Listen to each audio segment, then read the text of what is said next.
몇 해 전에 제가 들었던 김상호라고 하는 공군 중령에 대한 간증 이야기입니다.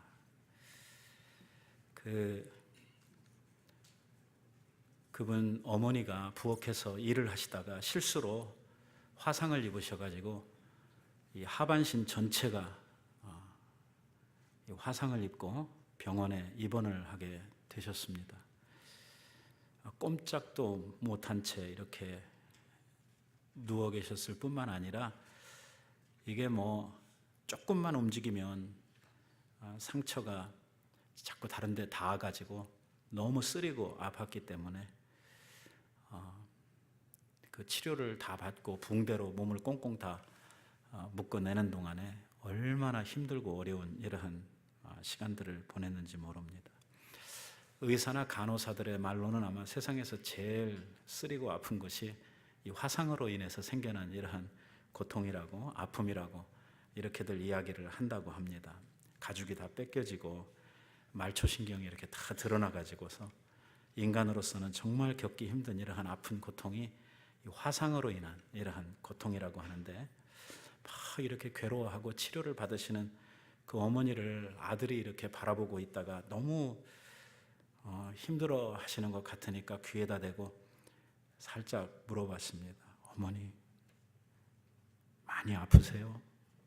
하고 이렇게 물으니까 어머니가 대답을 하기를 1000번 죽고 1000번 사는 것 같다 하는 이러한 말을 하시는 거예요. 얼마나 아픈지. 그러면서 나는 세상에 이러한 아픔이 있는 줄 몰랐다고 이렇게 이야기를 하십니다. 아들이 이 어머니의 이러한 말을 들으면서 참 이 어머니는 이렇게 아파하시고 고통당하시는데 그러한 아픔을 자기는 전혀 느끼지도 못할 뿐만 아니라 마음으로도 그 아픔을 다 하지 못하는 것 같아서 정말 안타깝고 이러한 힘들고 괴로운 마음만 가지고 어머니 곁을 이 아들이 지키고 있었습니다. 근데 이제 하루가 지나고 이틀이 지나고 이렇게 병상에서 시간이 지나가는 동안 간호하는 아들을 이렇게 어머니가 물끄러미 바라보고 계시다가 이 아들의 손을 붙들고 이렇게 이야기를 합니다. 얘야, 나는 너를 위해서 날마다 기도하고 있단다. 너희들이 감당해야 될 고통이 있다고 하면 다 내가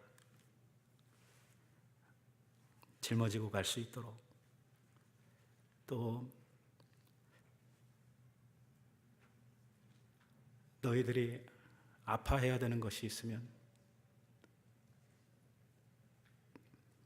그 아픔도 내가 가지고 갔으면 좋겠다고.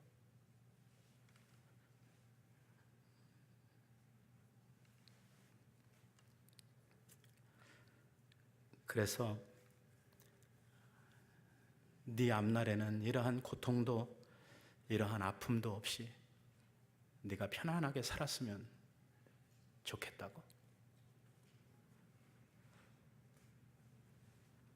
근데 불행하게도 이 어머니가 그 화상의 후유증으로 인해서 며칠 안 돼서 돌아가셨습니다. 어머니를 다 장례하고 집으로 돌아와서 매일 잠자리에 누울 때마다 그 마지막 고통 중에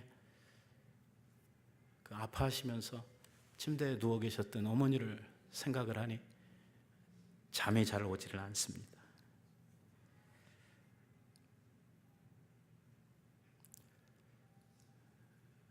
침대에 편안히 누웠는데도 어머니가 하셨던 말씀이 생각이 나서 그날 이후로 마음이 하루도 편하지 않고 살고 있다고 이러한 간증을 이분이 하시는 말씀을 제가 보았습니다. 어머니의 사랑이라고 하는 것은 아마 이 세상에서 인간의 사랑으로는 아마 가장 고귀하고 가장 뛰어난 이러한 사랑이 이 어머니의 사랑이라고 분명히 믿습니다. 어머니의 마음처럼, 이 자식을 향하는 어머니의 마음처럼 순수하고 정말 간절한 이러한 것은 없을 것이라고 생각이 됩니다.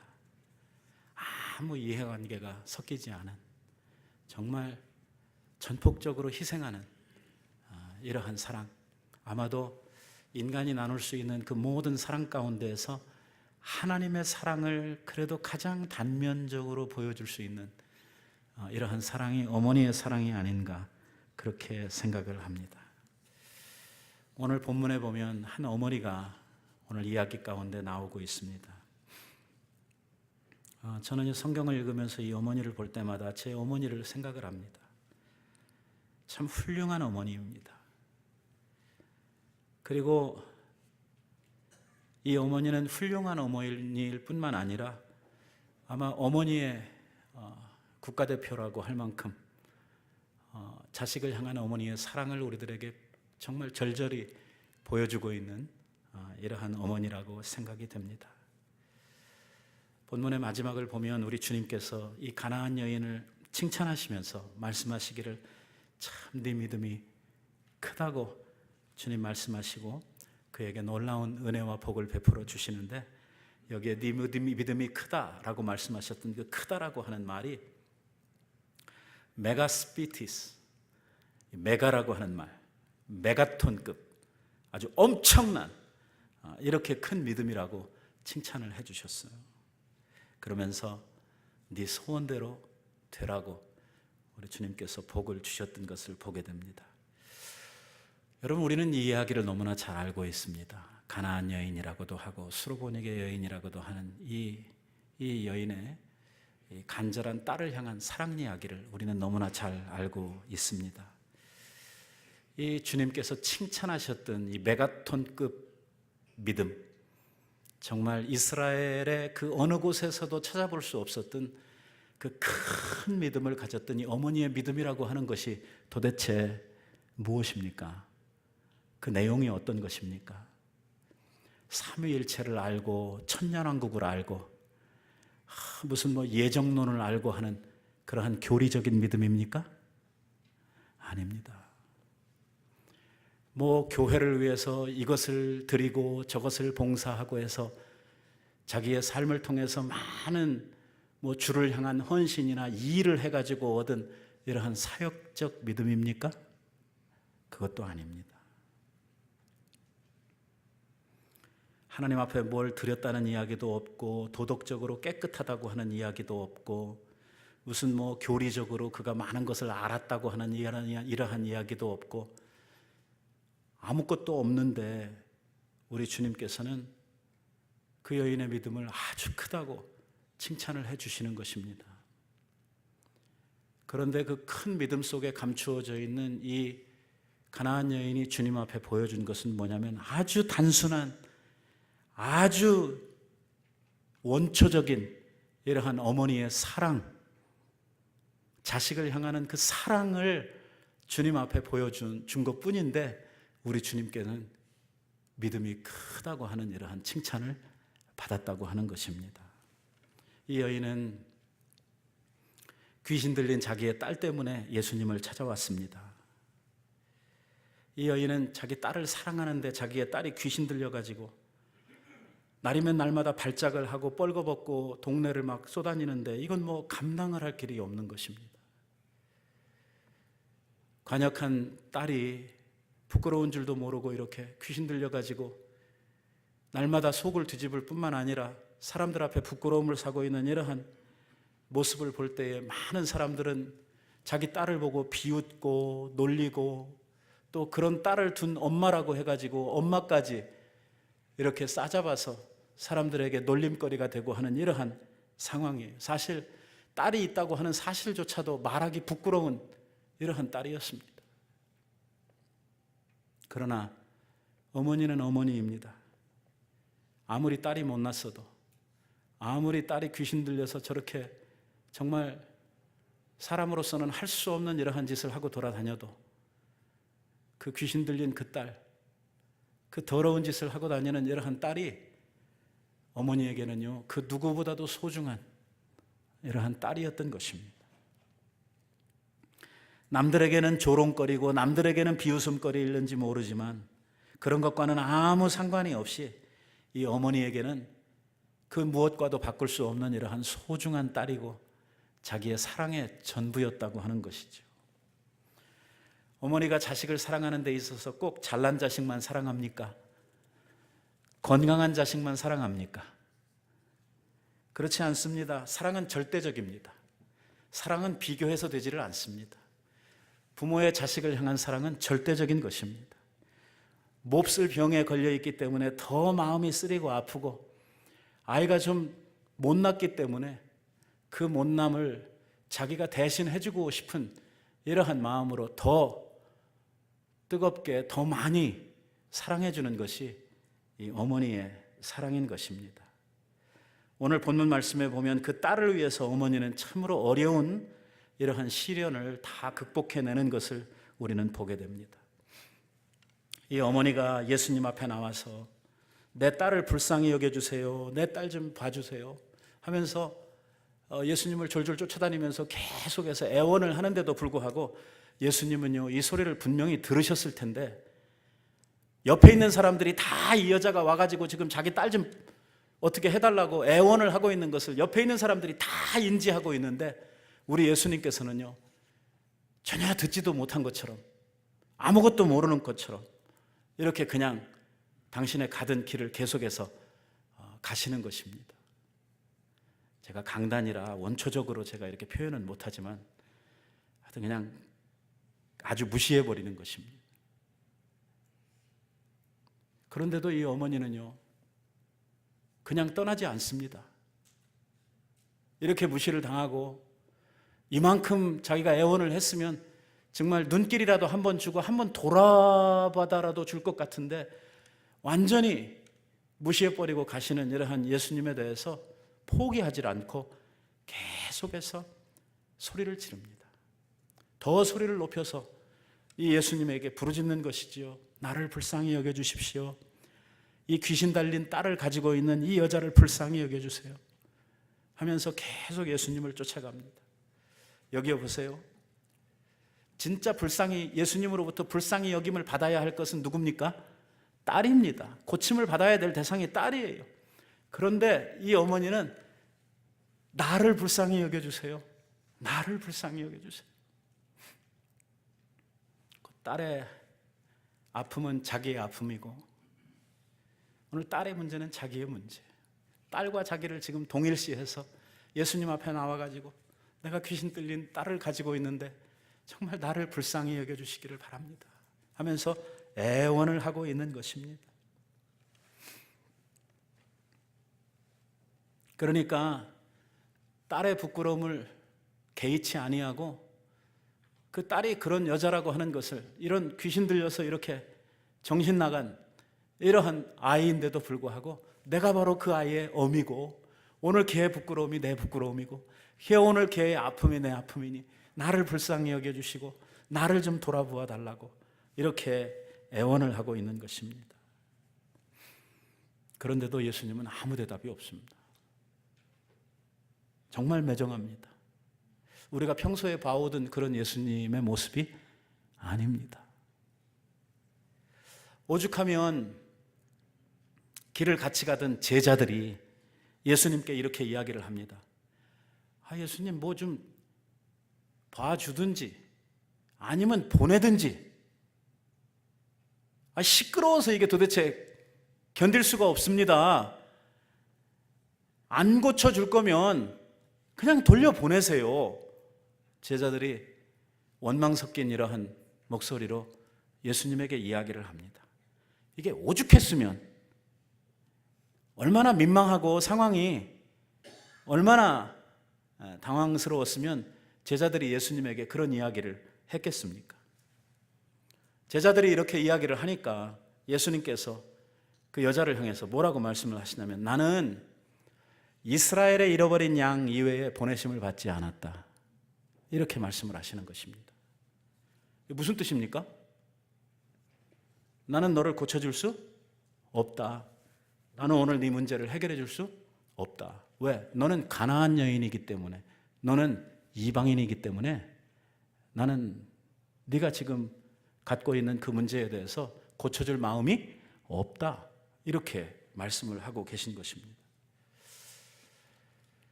이쯤 되면 열 좀 받아야 되는 거거든요.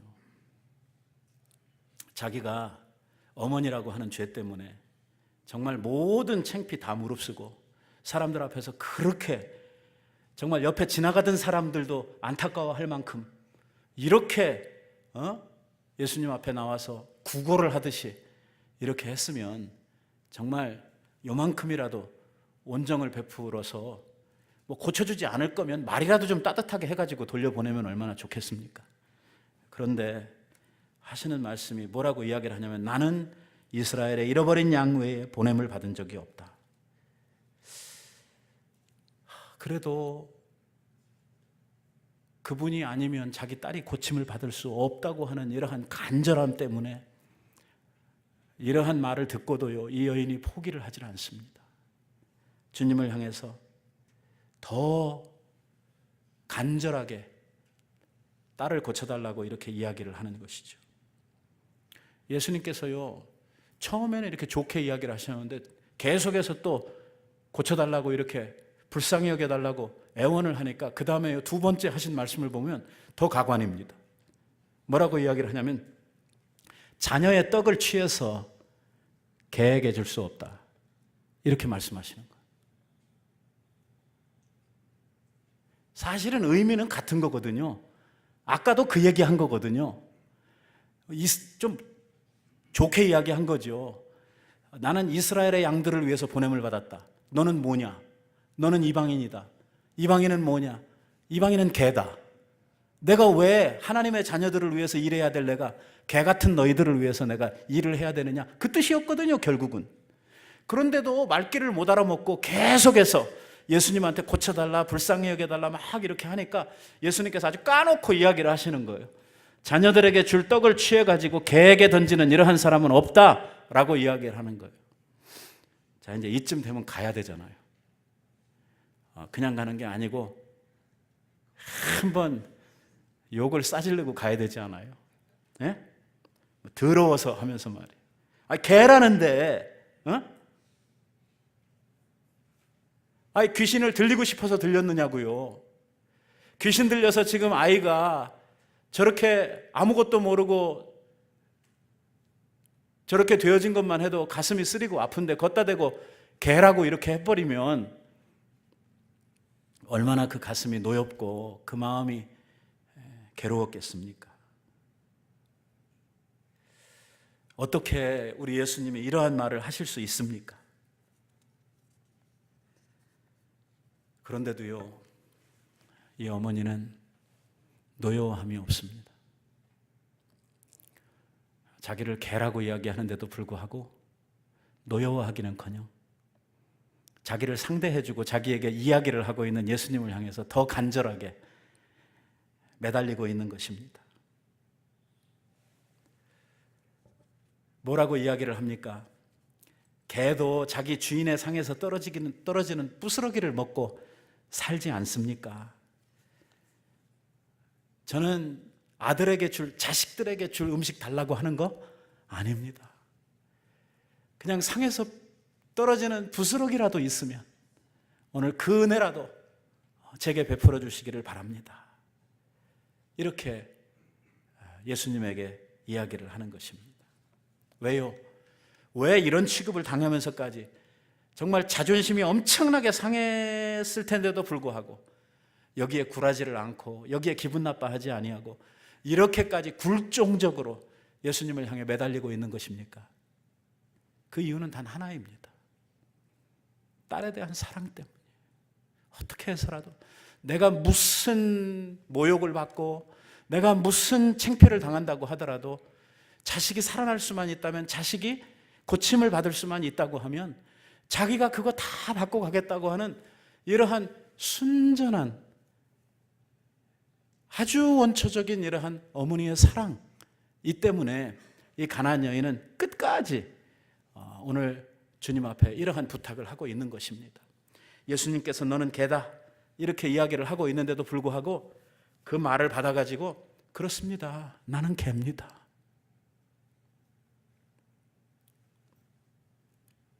하지만 개들도 사람 먹고 남은 거 그거 먹고 살지 않습니까?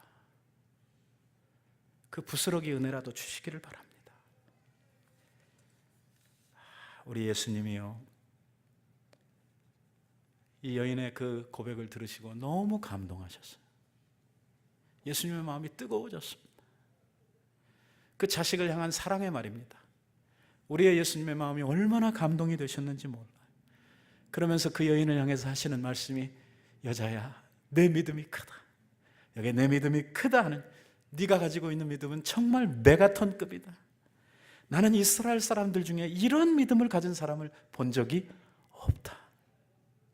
너는 정말 이스라엘 사람들보다 수십 배, 수백 배 나은 믿음의 영웅이다. 네 소원대로 되어라. 이렇게 우리 주님께서 말씀을 해주신 것이죠. 그래서 그 딸은 그 시로 고침을 받게 되었고 말입니다. 이것이 어머니의 사랑이죠. 이것이 어머니의 은혜입니다. 바로 이 사랑 속에 우리가 자라났고 그 사랑을 먹고 오늘 우리가 이 자리에 이렇게 있는 것입니다.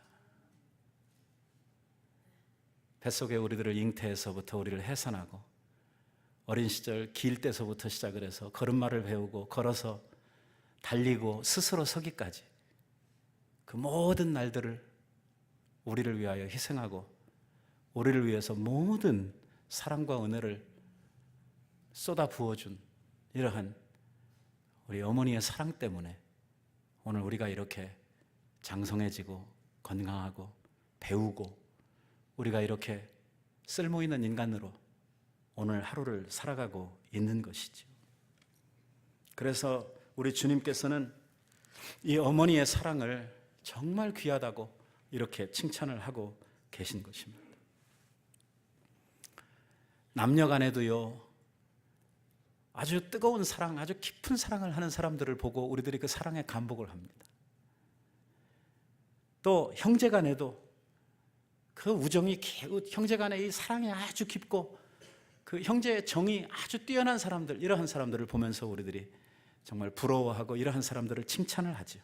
그러나 어떠한 남녀들이 나눌 수 있는 이러한 사랑, 형제 간에 나눌 수 있는 사랑으로도 어머니의 그 크고 고결한 이러한 그 사랑을 비교할 수 없는 것입니다. 이 세상에서 가장 위대하고 가장 큰 이러한 사랑이 있다고 하면 그것은 곧 어머니의 사랑이라고 하는 것입니다.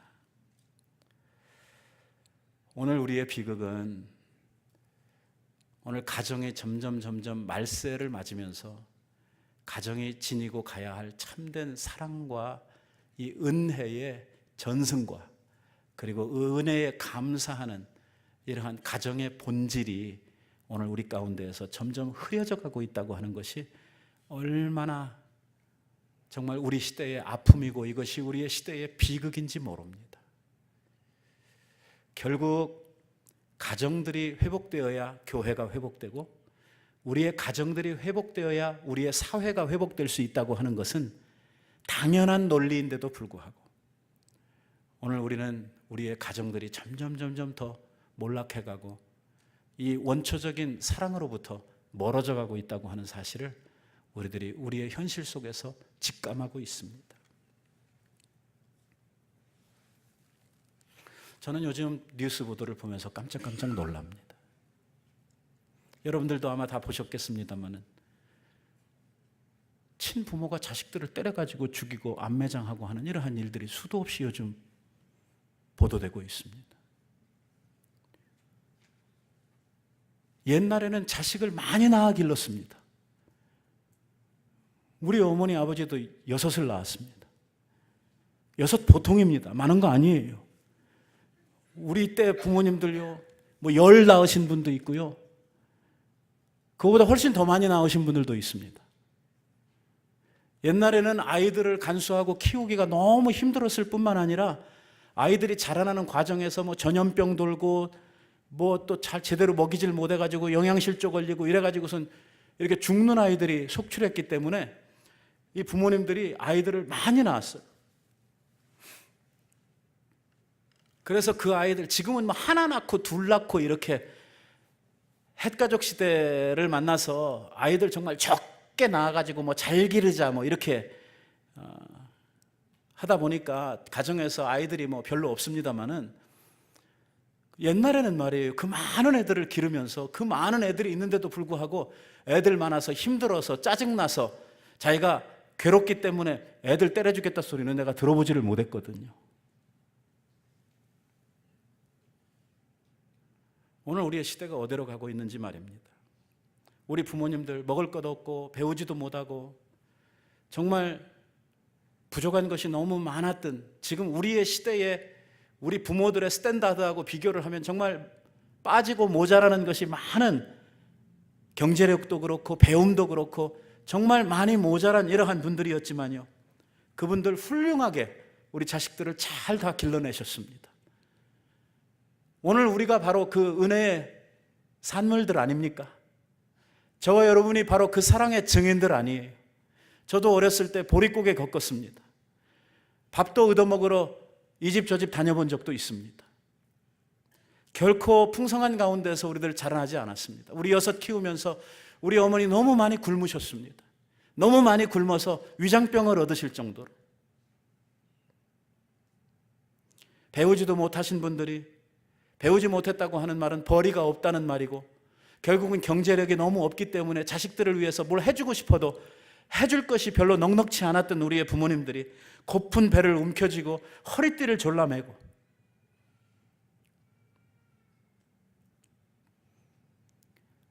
내가 가지고 살았던 그 가난 우리들의 자식들에게는 물려주지 말아야 된다. 어떻게 해서라도 우리의 자식들만큼은 잘 가르쳐야 된다고 이렇게 생각을 하고 죽기 살기로 자식들 키우는 데만 온 삶을 들이면서 살았던 이러한 우리의 부모님들입니다. 그런데 오늘날 어떻습니까? 이렇게 모든 사랑과 희생으로 자식들을 길렀는데, 삶의 전부가 자식들이었는데, 자신을 위해서는 여가 시간 한 번, 짜장면 한 그릇을 마음 놓고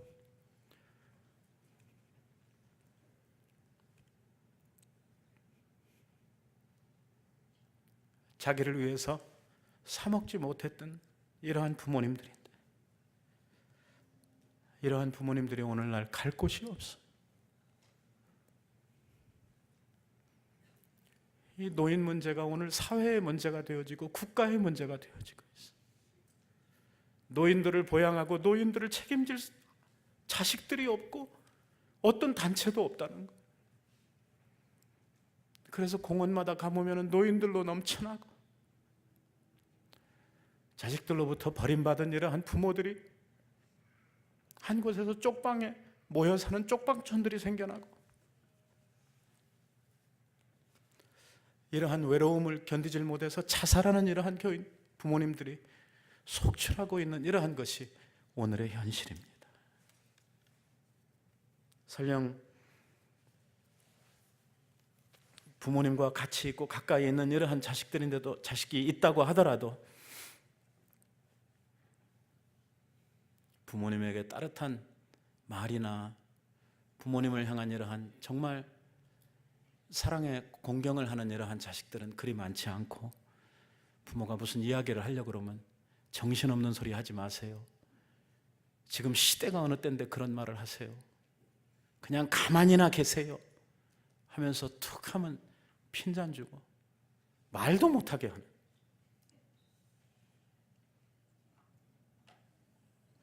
부모님들이 자식들 눈치 보느라고 말이에요. 하루도 마음 편한 날이 없이.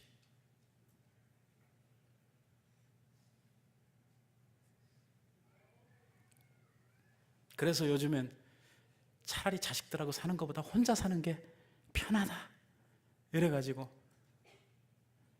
혼자 노인 아파트 얻어가지고 사시는 이러한 분들도 많이 있어요. 여러분, 사실 우리가 터놓고 이야기해 보십시다. 노인이 되어서 은퇴를 하고 그 마지막 노후를 보내는 데 있어서 가장 큰 기쁨, 가장 큰 행복이 어디에 있겠습니까? 자식들 아닙니까?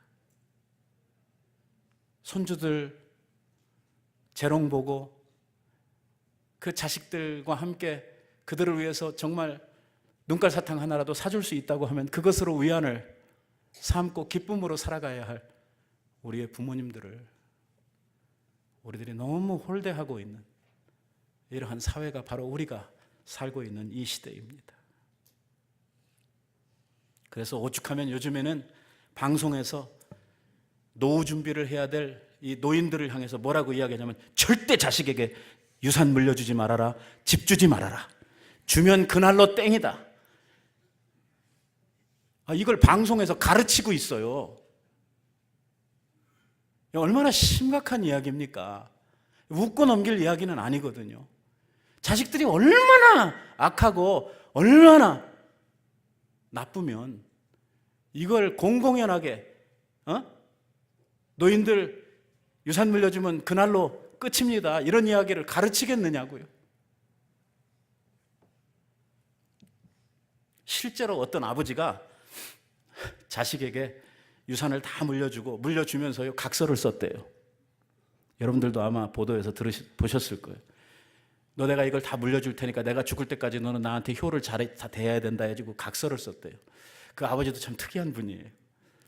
그런데 이걸 다 물려줬더니 아들이 그거 받아놓고선 요즘 젊은 사람들 말로 이제 쌩 까는 거죠. 그냥 이거 받고 나서는 이제 아버지한테 아무것도 없거든요. 아버지 빈털털이거든요. 그러니까 아버지를 그냥 냉대하고 내버려 둔 거예요. 아버지가 너무 화가 났어요. 그래서 법원에다가 고소를 한 거예요. 뭘 고소를 했냐? 얘가 효도하기로 약속을 해놓고 효를 안다 하니 그 줬던 재산 다 돌려주십시오, 이렇게 고소를 했어요. 그래가지고 이게 재판이 된 거예요. 하도 신기한 이러한 재판이다 보니까 뉴스에 나온 것이죠. 결국 아버지 손을 들어줬어요. 잘했어요? 이 현실이 안타까운 거예요. 이게 부모와 자식지간에 이게 무슨 짓이냔 말이죠. 우리 사랑하는 성도 여러분, 세상이 아무리 거꾸로 가더라도 우리 그리스도인들은 주님의 말씀 붙들고 살아야 합니다. 부모를 공경하라고 하는 것은 하나님께서 우리에게 주신 지고하신 명령입니다.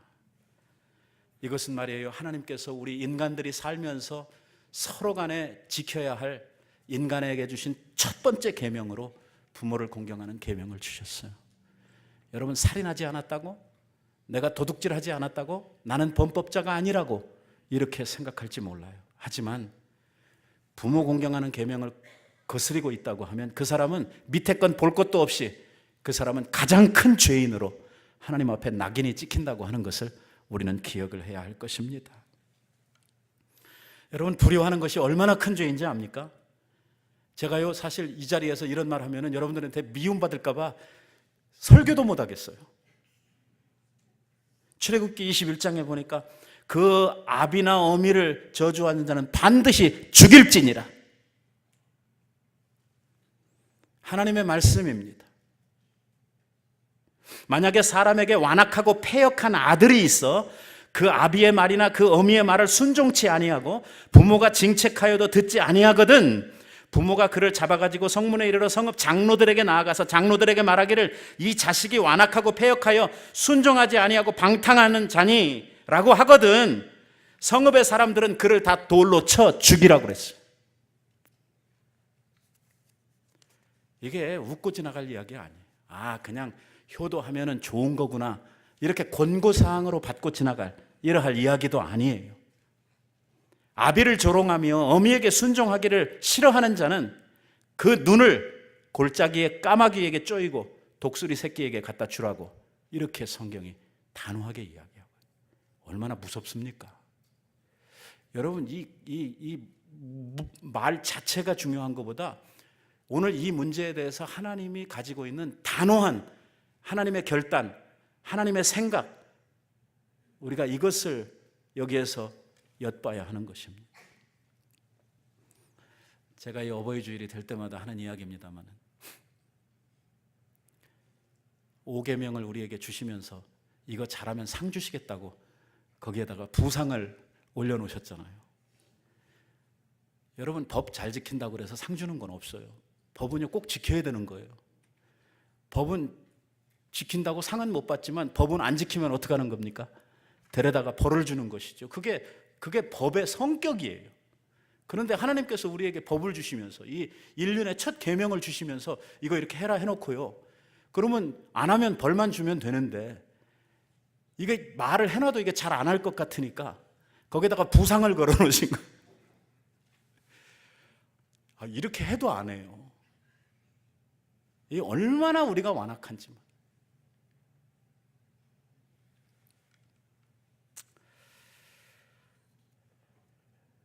사람은요 무엇으로 심든지 그대로 거둔다고 말씀합니다. 오늘 우리가 효를 다하고 부모를 잘 공경하면 그런 자식을 우리들이 거두게 될 것입니다.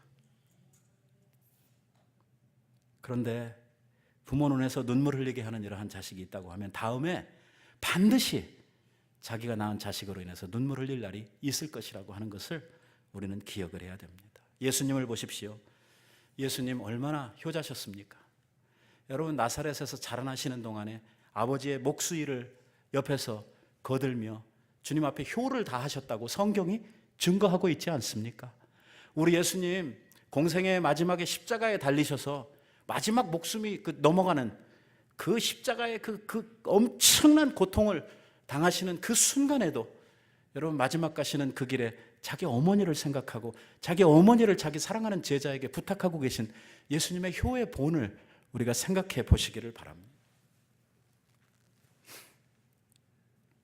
말씀에는 거짓이 없습니다. 하나님의 말씀은 진리입니다. 말씀대로 될 것입니다. 부모를 공경하는 자가 복을 받을 것이고 부모에게 불효하는 사람이 벌 받을 것입니다. 이것은 하나님이 정하신 이치입니다. 그렇기 때문에 오늘 우리가 우리에게 주어진 날들 속에 우리 부모님들이 이 세상에 생존해 있는 동안 열심히 그분들에게 효를 다하고 우리의 마음을 다해서 은혜와 사랑을 갚아야 합니다. 그런 말이 있지 않습니까? 자식들이 효를 다하고 싶어도 부모가 기다려주지를 않는다고. 잠깐입니다. 마음을 다해서 꼭 뭐 돈 많이 갖다 드리고 선물 많이 사주는 게 잘하는 거 아닙니다. 부모님들이 기뻐할 수 있도록 마음을 편히 할 수 있도록 모시는 것이 최고의 효도입니다. 어머니 주일을 맞아서 우리 교회 성도들은 다 효부, 효자들 되시기 바랍니다. 그래야 우리가 복받을 거 아닙니까? 하나님으로부터 우리의 땅에서 잘 되고 우리가 정말 장수하는 이러한 축복들을 우리의 교회, 우리의 성도들이 다 받아 누리려고 하면 하나님께서 주신 이 계명 아버지 앞에 잘 실천해가는 우리 모두가 주 앞에 되시기를 우리 예수님의 이름으로 축원드립니다. 기도하십시다. 자비하신 아버지 감사합니다. 오늘도 어버이 주일을